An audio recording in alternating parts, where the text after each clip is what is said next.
Uyu munsi nyuma y'intambara ngufi mu mudugudu wa Nyabyondo uherereye mu majyaruguru ya Kivu urimo uragenzurwa na M23 ndetse n'abafatanyabikorwa bayo tariki ya 9 Werurwe umwaka wa 2025.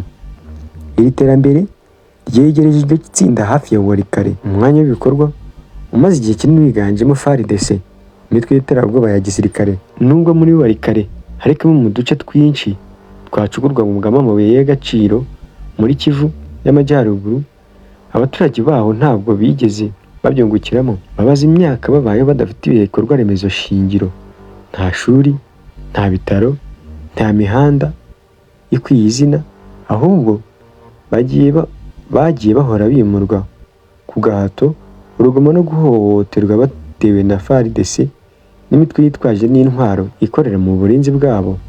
Kuwa kwa Nyabyondo byongeye kwerekana ko kunanirwa kw'imiyoborere mu burasirazuba bwa DRC, aho imitwe yitwaje intwaro ya gisirikare ishyigikiwe na leta n'abayobozi bamunzwe na ruswa, ndetse n'abayobozi batabona inzira y'ibiganiro nk'igisubizo cy'intambara, ahubwo bumva ko ngo bazarwanye mu 23 kugeza ku mpera, ngo niba ngombwa ngo bazajyana n'u Rwanda, ngo bafate u Rwanda barwomeke kuri DRC, ngo bashinga idarapo i Kigali.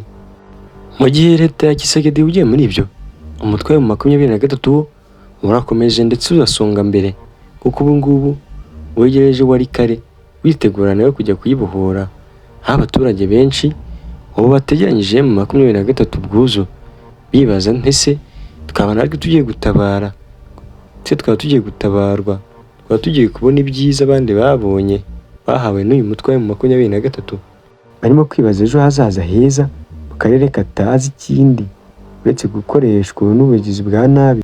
Mu mpera za Gashyantare umwaka wa 2025, abasirikare n'abapolisi ba DRC barenga 3000 barwanaga mu burasirazuba bwa RDC bahisemo kwiyunga na M23. Aba basirikare bashinze leta yabo kubatererana ku rugamba. Ni mu gihe Goma no mu bindi bice birimo ibigo bya MONUSCO harimo ingabo z'ibihugu by'amahanga zahunze imirwano kuva muri Mutarama